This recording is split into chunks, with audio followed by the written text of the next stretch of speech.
TRS कायदीन व सरगर्म कारकुनों ने हल्के सनतनगर के बल्दी डिवीजन बेगमपेट का दौरा करते हुए आवाम से वोटर लिस्ट में नामों के इंदराज की दरख्वास्त की है। इतवार के रोज़ हल्के सनतनगर के टीआरएस इंचार्ज डांडी विट्ठल की क़यादत में टीआरएस एरागड्डा डिवीज़न के सदर अकील अहमद, सनतनगर टीआरएस मानाटी चेयरमैन यूसुफुद्दीन कादरी और टीआरएस सरगर्म कारकुनों ने बेगमपेट इलाके का पैदल दौरा किया और आवाम से मुलाकात करते हुए उन्हें 2014 के आम इंतखाबात के क़ब्ल अज़ वक्त वोटर लिस्ट नामों की तस्दीक़ और नामों के इंदराज के लिए दरख्वास्त की है। बाद अज़ां सनतनगर टीआरएस मानाटी चेयरमैन यूसुफुद्दीन कादरी ने मीडिया से बात की है।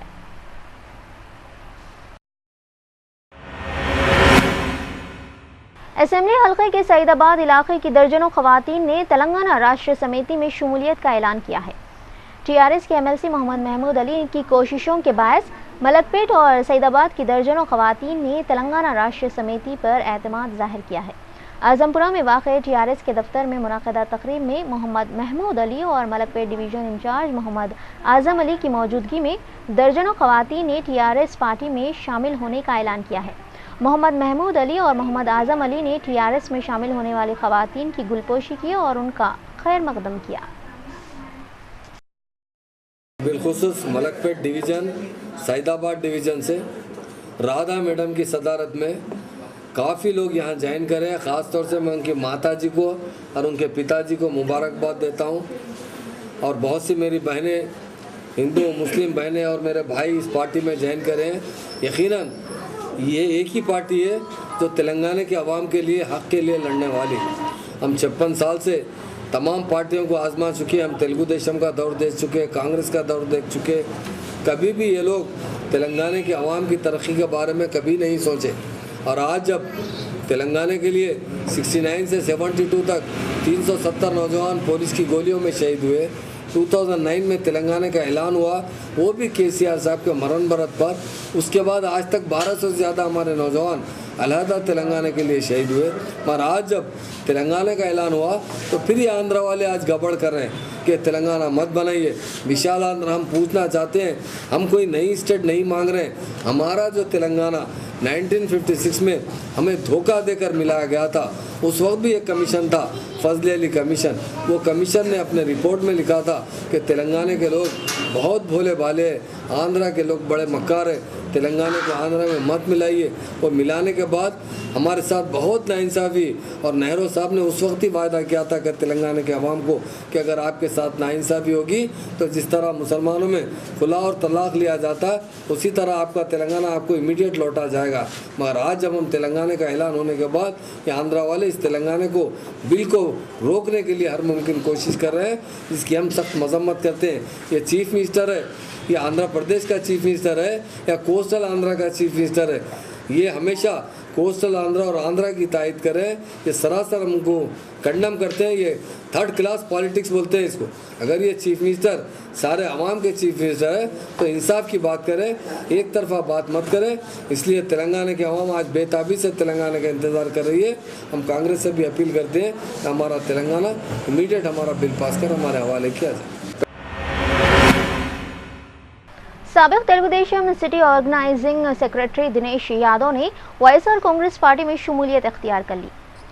इतवार के रोज़ वाईएसआर कांग्रेस पार्टी के जामबाग डिवीज़न ट्रेड सेल के सदर जितेंद्र तिवारी की क़यादत में दिनेश यादव ने तेलुगुदेशम पार्टी को अलविदा कहते हुए वाईएसआर कांग्रेस पार्टी में शामिल हो गए।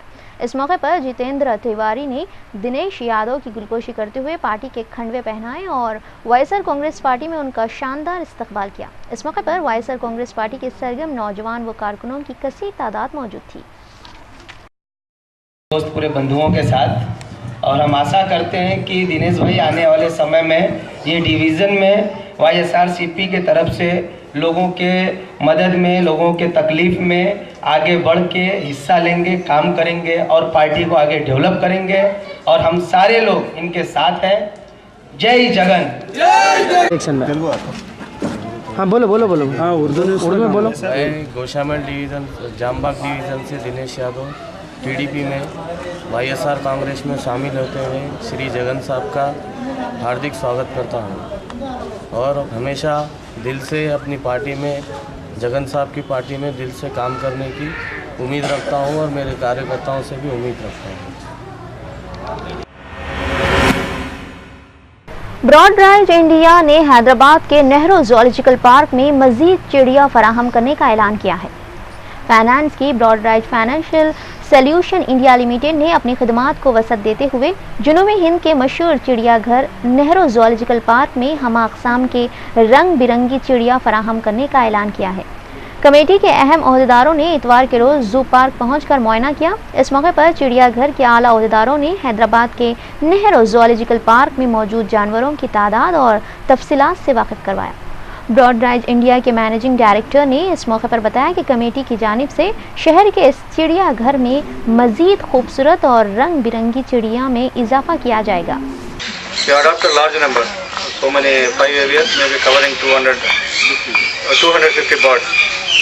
I congratulate them, and I'm very happy to inform, though it was started 10 years back, last 1.5 years there is a tremendous push for the program. टप्पा चबूतरा के इलाके में पेश आए सनसनीखेज वाक़े में एक भाई ने अपनी बीवी की मदद से बहन पर एसिड से हमला कर दिया। ताहम इस वाक़े में बीच बचाव के लिए पहुंचे दीगर 2 अफराद बशमूल एक खातून भी एसिड हमले की जद में आ गई। तफसीलात के मुताबिक ये वाक़या शाम के वक्त राम सिंहपुरा में पेश आया, जिसमें 48 साला कन्यावती, 35 साला रामेश, सीमा नामी खातून जख्मी हो गए। इंस्पेक्टर टप्पा चबूतरा मोहम्मद रियाजुद्दीन के मुताबिक गोविंद सिंह और कन्यावती जो भाई बहन हैं, उनके दरमियान मौरिसी जायदाद को लेकर एक अरसे से तनाज़ा चल रहा था और बरक़ी बिल के मामले में गोविंद कन्यावती दोनों भाई बहन आपस में उलझ पड़े। इसी दौरान गोविंद सिंह, जो DRDL का मुलाजिम बताया गया है, कि बीवी कामिनी दरमियान में आ गई और बरहम होकर बाथरूम में एसिड के जरिए अपनी ननंद कन्यावती पर हमला कर दिया। ताहम इस दौरान बीच बचाव के लिए सीमा और राजेश भी जख्मी हो गए। इंस्पेक्टर टप्पा चबूतरा मोहम्मद रियाजुद्दीन के मुताबिक जख्मी अफराद को फौरी तौर पर इलाज के लिए हॉस्पिटल मुंतकिल कर दिया गया और पुलिस ने खाती अफराद को हिरासत में ले लिया है। टप्पा चबूतरा इलाके के राम सिंहपुरे में कन्यावती भाई और सीमा भाई दोनों बहनें हैं। तो उनके घर में गोविंद सिंह नाम वाला उनका भाई भी रहता है। तकरीबन 2-3 साल से प्रॉपर्टी के शेयरिंग के ताल्लुक से भाई बहनों के बीच में झगड़ा हो रहा था। आज करंट बिल के बारे में झगड़ा हो गया। ये लड़ाई ज़रा आगे बढ़ गई। 2 ग्रुप में लड़ रहे थे। एक गोविंद सिंह की वाइफ कामिनी सिंह टॉयलेट क्लीनिंग एसिड ला के अपने दोनों नंदों के ऊपर डालने से चेहरे पे एसिड गिरा और आँखों पे भी गिरने की वजह से जख्मी हुए। कई दिनों से टकरा रहा था, मारने की कई गैस से लड़ी है। कोर्ट में केस चल रहा था, मारने की चक्कर में थी। कोर्ट में केस चल रहा। कई का केस चल रहा था? घरों के बारे में। अच्छा, कहाँ पे घर है? ये राम सिंहपुरा कारवान। ताड़बंदी सर? राम सिंहपुरा कारवान जी। तो कई दिनों से देख रहा था, पैसे का बाटल लेके फिर रहा था, हाथ डालता हूँ, गल जाता हूँ। क्या होना आप उनको? बहन है हमारी। वो बहन है? बड़े हैं छोटे हैं? हमारी छोटी बहन है। छोटी बहन है। इससे पहले भी उनको एसिड करे, मारम तोड़ी करे उन्होंने, और ये एसिड डाले तो कुछ परेशानी हुई तो कौन जिम्मेदारी लेते? हम कितने की बार कंप्लेंट भी करें, वहाँ पे नहीं हुआ। इससे पहले भी, अभी भी ऐसी हुआ। उनको गलत तरीका है वो डालने का। असल बात से बात करना, लेकिन ऐसा एसिड डालने से बच्चे छोटे हैं, उनको क्या प्रॉब्लम है तो कौन जिम्मेदार है? कुछ भी एक फैसला करना वाले क्या होना उनको? उनका जेठ होना। उनका जेठ होना। फिर जेठानी कहाँ है उनकी? उनके जेठानी दोनों मिलके करे। वो जेठ के मारने को आया उन पीछे से, साथ ही समझो उसके भी दूल्हा का। तो इनके हस्बैंड का है? इनके हस्बैंड है, घर में ही थे। वो एक काम कर रहे थे समझो, ऐसी घर में बैठ के। नारसिंगी पुलिस हदूद के कोकापेट में एक नामालूम नाश की दस्तयाबी से इलाके में सनसनी फैल गई। मोराई टावर के अतराफ के मकीनों और ताजिर पेशा अफराद की इत्तला पर पुलिस को दस्तयाब एक नामालूम नाश को उस्मानिया मुंतकिल कर दिया गया। पुलिस इंस्पेक्टर संजय कुमार ने नामालूम शख्स का कत्ल होने का शुबा जाहिर किया है। उन्होंने बताया कि तहक़ीक़ात जारी है और नाश के विरसा की भी तलाश जारी है। संजय कुमार ने बताया कि शिनाख्त के बाद नाश विरसा के हवाले कर दी जाएगी। जिले कड़पा ओबला वारापल्ली मंडल में आपसी मखासमत ने एक शख्स की जान ले ली है। तफसीलात के मुताबिक जिले कड़पा ओबला वारापल्ली का साकिन 45 साला वेंकट रमना रेड्डी ने कई साल पुरानी दुश्मनी पर सुब्रमण्यम नामी शख्स को गोली मारकर हलाक कर दिया। बताया जा रहा है कि वेंकट रमना के खिलाफ साल 2009 में एक मुकदमा दर्ज हुआ था। ताहम उसके खिलाफ अदालत में गवाही देने वाले 2 अफराद को वेंकट रमना ने पहले ही कत्ल कर चुका है। चुनाचा जमानत पर रिहा वेंकटरमणा ने जेल से बाहर आकर तीसरे गवाह सुब्रमण्यम को भी गोली मारकर हलाक कर दिया। बाद वो राह फरार हो गया। पुलिस ने इस ज़िम्मन में एक मुकदमा दर्ज करते हुए तहकीकात का आगाज कर दिया है। गोदावरी खन्नी जिले करीमनगर में वाक़ एक तरकारी की मार्केट में हफ्ते की शब अचानक आग भड़क उठने से 30 लाख का नुकसान हुआ है। तफसीलात के मुताबिक गोदावरी खन्नी जिला करीमनगर में वाक़ एक नई तरकारी की मार्केट में हफ्ते की निस्फ शब अचानक आग लगने से मार्केट के अतराफ मौजूद तरकारी की दुकानात के साथ साथ ऑयल के 18 दुकानात जलकर खाकिस्तर हो गए, जिसका तखमीना 30 लाख बताया गया है। ताहम निस्फ शब होने की वजह से आग पर काबू पाने में ताखीर का सबब बताया गया है। चनांचे कारोबारियों और ताजिरों ने मुकामी रुकन असम्बली सोमाराव सत्यनारायण से इस बात की शिकायत की और इस तरह के हादसों से फौरी तौर पर निपटने के इक़दाम करने की उन्होंने अपील की है। सनतनगर पुलिस ने फतेहनगर इलाके में कच्ची शराब फरोख्त करने के अड्डों पर धावा करते हुए कच्ची शराब के पैकेट्स और इस कारोबार में मुलविस अफराद को हिरासत में ले लिया है। बताया जाता है कि फतेहनगर के मुकामी अवाम की शिकायत पर सनतनगर पुलिस ने कार्रवाई के दौरान फतेहनगर के 32 मकानात में गैर कानूनी तौर पर कच्ची शराब की फरोख्त का पता चलाया है। अलावाजी पुलिस को इस बात का भी इल्म हुआ कि इस इलाके में रोज़ाना तकरीबन 4 लाख रुपए की कच्ची शराब फरोख्त की जाती है। ताहम पुलिस ने इन मकानात से कच्ची शराब के पैकेट्स के अलावा इस कारोबार में मुलविस अफराद को हिरासत में लेते हुए पुलिस स्टेशन मुंतकिल कर दिया। बादजा मुकामी खवातीन ने मीडिया से बात करते हुए इन गैर कानूनी कच्ची शराब की फरोख्त से उन्हें हो रही परेशानियों के बारे में बताया है। 3 నెలల నుంచి ఎవరు నన్ను అడగలేదు, ఎవరు పలకలేదు. మా బిడ్డలు చూసుకోలేదు. గుడంబ దాయనికి వచ్చినాడు, సత్యమ్మని కాడ తాగుతాడు, ఆడికి వచ్చిండు. వస్తే మేము అడిగితే అమ్ముతున్నారు, బంద్ చేస్తలేరు. మేము కష్టం చేసి మా పిల్లలు స్కూల్ నడిపించాలని మాతో యాత లేవు. మొగలు మొత్తం పోయి తాగి వస్తున్నారు. మేము కష్టం చేసి నడిపిస్తున్నాం పిల్లలకి. ఆడవాళ్ళు మొగలు ఒక్క రూపాయి పని చేస్తలేరు.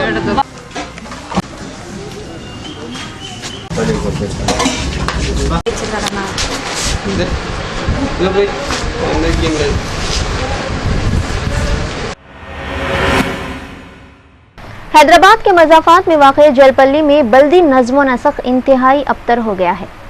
महेश्वरम हल्के के ग्राम पंचायत जलपल्ली में वाक़ मस्जिद के अतराफ गंदगी, ताफून और जानवरों की बहतात की वजह से मुसल्लियों को काफ़ी परेशानियों का सामना करना पड़ रहा है। जलपल्ली के अवाम ने मुकामी ग्राम पंचायत से नुमाइंदगी की, लेकिन उन्हें GHMC से रुजू होने की हिदायत दी गई। अफसोस कि महकमे बल्दिया ने भी उन्हें मुकामी ग्राम पंचायत से रुजू होने के लिए कहा। मुकामी अवाम ने जलपल्ली में बरसों से ड्रेनेज का गंदा पानी बहने की भी शिकायत की है। जलपल्ली के मुकामी अवाम ने लटकते बरक़ी तारों पर तशवीश का इज़हार किया है। महकमे बरक़ी भी निचली सतह पर लटक रहे बरक़ी तारों से अवाम को जान का खतरा लाहक है। जलपल्ली के लोग गंदगी, बदबू और मसाइल के अंबार से परेशान हाल है। जलपल्ली की अवाम ने अरबाब मजाज बिलखुसूस बरक़ी और बल्दी महकमों से इल्तिजा की कि फौरी तौर पर इक़दाम किए जाएँ। जलपल्ली विलेज में ऐसा करंट का वारा इतने नीचे हो गए, हमें मस्जिद को आने वालों को बहुत मुश्किल होता है और भाई साहब बहुत फिरते रहते इधर। बच्चे भी खेलने वाले बहुत आ रहे इधर। अब कोई भी कल अगर कुछ हो तो जिम्मेदारी कोई लेंगे इसका। 3 फेस पहले ही चाहिए। अगर कोई मर गया करा तो उसका जिम्मेदारी कौन उठाएगा, क्या है ये? कोई जलपल्ली में अब जाके म्यूनसिपल ग्रेटर बोल के इतने वो हो रहा है, पंचायत में कोई काम करने वाले नहीं आ रहे कोई भी। आखिर रिस्पॉन्स कौन लेंगे इसका हमारा जलपल्ली का? छोटे छोटे बच्चे हैं, कैसा जना क्या खाना कैसा रहना, इसमें गलीज बदबू में बच्चे खेल रहे जा रहे आ रहे, लेकिन से मच्छर आ रहे, डेंगू बीमारियाँ हो रहे बच्चों को, ऐसा गंदगी से मलेरिया हो रहा बच्चों को सही करने के लिए आप जरा बोल के करा दिए। तो बहुत दिन से 1 साल से बढ़कर हो गया और साफ नहीं कर रहे, डेंगू मलेरिया वो पूरी बीमारी आ रही, बच्चे बहुत फिर रहे, वहाँ मोरी का पानी बहुत जा रहा, बदबू आ रहा, वो आ रहा। नाजरीन, फिलहाल रुख करते हैं कुछ अजनास की मौजूदा कीमतों पर। होलसेल सुपरमार्केट में अशिया खुर्दनोश की कीमतें कुछ इस तरह हैं।